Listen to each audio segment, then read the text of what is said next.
Could you briefly describe what you do? I am a graphic designer. I create visual identities, publication, print, and digital design. Most of my clients are from the retail and F&B sector and from the architecture and the arts. How would you describe your craft?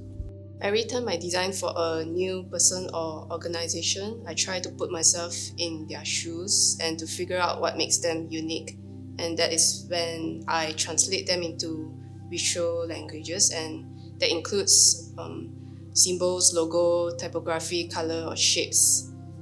How has being in a multicultural landscape contributed to your craft? Being a 90s baby, I grew up watching a lot of TV. I still did my homework, but I watched a lot of music video, from Chinese music to Western music, and that attracted me to visual culture from different languages. And during commercial breaks, I also find myself thinking about how ideas are conveyed through visuals. So although I don't come from a creative family, I always lean towards all things creative. So having been to a Chinese primary school, a national secondary school, and art school locally and abroad, it has taught me how to get along with different people, and it has helped me today to design for different voices. Are there any specific materials that has pushed you in your discipline? I've been thinking about the social responsibility of a designer, and that has pushed me thinking about how designers can add value to the society and be more engaged as a citizen, whether socially or environmental wise. And art is another discipline that inspires me a lot. Cindy Sherman is one of my favorite artists, and I love how she reinvents herself through different characters. How closely is your identity tied to your work? I think it's more of my personality than identity that is reflected in my work. My observant nature makes me express visuals in a more subtle manner, and I tend to design something that is not the loudest in the room or the most catchy in the first glance, but if you look closer, you would notice the quirks and details, and that is what leaves an impression. Do you think publicity is vital to your work? Yes, because all design needs an audience. How do you balance between artistic expression and commercial viability? If I have full autonomy on a project, I would tend to go more crazy and allow myself to get lost in the process. But if it's commercial and there's a project brief, I tend to be more rational and intentional in the process. How do you deal with criticism in your work? I will reflect on it, take what is good and leave what is bad. What is vital for creatives to navigate in the sphere of design and art? First one I can think of is empathy, as designs for everyone and for every day. And the second would be openness, as we do not want to be caught up with a certain aesthetic or to fit in a certain style or trend. And I think sense of humor is also important, as it makes you less rigid and is willing to be open to explore. Do you try to control the narrative once your work is complete? I don't think there is a need to control how your work is perceived, but what is more important is people has the freedom to interpret however they like and to have their own opinions. What do you think is the role and purpose of a creative in today's society? While AI and machines are able to provide instant visuals nowadays, it is only able to replicate what have been done before.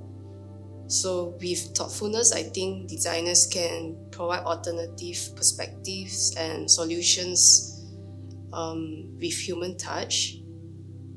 I also think that designers can embrace what is local, what is around them, as we do not want design to become homogeneous and to look the same all around the world. What are the aspects of a creative that are often overlooked? I think many people do not understand the process of designers, which include the thinking process. For example, a logo, how simple it might look, but it is the years of experience, or after trying out multiple sketches. And designers are not just creating something beautiful, but they have authorship as well. So they could be like a producer as well. They sort of filter or curate what is suitable for the client, rather than just pulling or creating something out of nowhere. Where do you draw the line in referencing and coming out with a completely original work? I think that authenticity is rare these days, because we are overloaded with a lot of images and with images on the internet. So if anything, I think being real is better than trying to act real in these days. So I think that's what I would do to navigate being authentic. How do you adapt to different needs of projects, and how does it speak to your body of work? I think along the years, I tend to put myself outside of the project, because the project doesn't represent who I am, but the client. So I'm more loose to what it says about me. It doesn't have to. I don't necessarily have to agree with what they want to say, as long as it's not about something harmful or like killing someone. But otherwise, it is where we celebrate different voices. Although they are different from me, I'm there to help them express better. To what extent do you engage in self-critique in your own work? I think every project is like a baby, my child. So although I say I cannot control what people think of my work, but because design has an audience in mind from the beginning, so I tend to have a certain impression that I would like people to think of that baby. But when it grows up, it takes a whole new direction or growth on its own. So What strategies do you employ to mitigate and recover from burnout?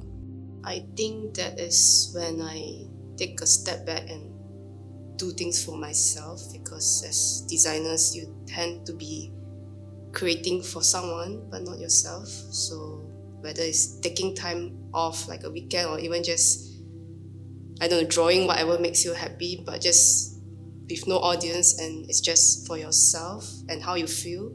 And I think that's a good break from the burnout and how to cope with it. Has your body of work been cultivated through extensive referencing or self-exploration? I think it's a mixture of both, because let's say if I have to design something that look like the 60s, obviously I was not born yet, so I have to refer to the architecture, the fashion, so there would be a mood board, right? But from the mood board that I have, how would someone in the 21st century sort of reinterpret that and look at it in a contemporary way? So I think it's both working at the same time. Is it essential for your work to resonate with your upbringing and cultural heritage? I think it's more about accepting who you are and not ashamed of where you come from. And even I really like Simone Rocha, and she embracing her Irish roots and how it's reflected in her clothes. If there was nothing about her history, her designs would be very different. So I think let your history, your upbringing become part of your design. So yeah. Any last words of wisdom for the audience? We can try to not always want to be someone that is already there. As a photographer, as a designer, I think we must be brave enough to just make our own path, and we'll see where we'll end up at.